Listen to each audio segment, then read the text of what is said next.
16,108 വിവാഹം കഴിച്ച കൃഷ്ണന്റെ കഥ നിങ്ങൾക്കറിയാമോ? ശക്തനും സ്വേച്ഛാധിപതിയുമായ അസുരനായിരുന്നു നരകാസുരൻ. അവൻ ഭൂമിദേവിയുടെ പുത്രനുമായിരുന്നു. ബ്രഹ്മാവിൽ നിന്നും ലഭിച്ച വരത്തിനാൽ അവൻ പല രാജ്യങ്ങളും കൈയടക്കി. വിവിധ രാജ്യങ്ങളിൽ നിന്നുള്ള 16,108 രാജകുമാരിമാരെ തട്ടിക്കൊണ്ടുപോയി തടവിലാക്കുകയും ചെയ്തു.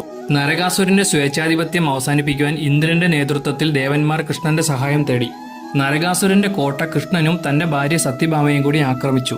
യുദ്ധസമയത്ത് നരകാസുരൻ കൃഷ്ണന് നേരെ മാരക ആയുധങ്ങൾ പ്രയോഗിച്ചു. ഉടൻ ഭൂമിദേവിയുടെ അവതാരമായ സത്യഭാമ സ്വയം ആയുധമെടുത്തു.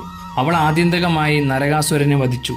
യുദ്ധത്തിനു ശേഷം ബന്ദികളാക്കിയ രാജകുമാരിമാരെ അവർ മോചിപ്പിച്ചു. ആ രാജകുമാരിമാർ സങ്കടത്തോടെ പറഞ്ഞു, നിങ്ങൾ ഞങ്ങളെ ഈ നരകത്തിൽ നിന്നും രക്ഷിച്ചു, എന്നാൽ സമൂഹം ഞങ്ങളെ സ്വീകരിക്കില്ല. ദയവായി ഞങ്ങളെ ഉപേക്ഷിക്കരുത്. അനുകമ്പയുള്ള കൃഷ്ണൻ 16,108 രാജകുമാരിമാരെയും അവരുടെ ബഹുമാനവും അന്തസ്സും വീണ്ടെടുക്കുവാൻ അവരെ വിവാഹം കഴിക്കാൻ സമ്മതം മൂളി. എന്നാൽ അവരും കൃഷ്ണനും തമ്മിലുള്ള ബന്ധം ഒരു ഭക്തനും ദൈവവും തമ്മിലുള്ളതായിരുന്നു.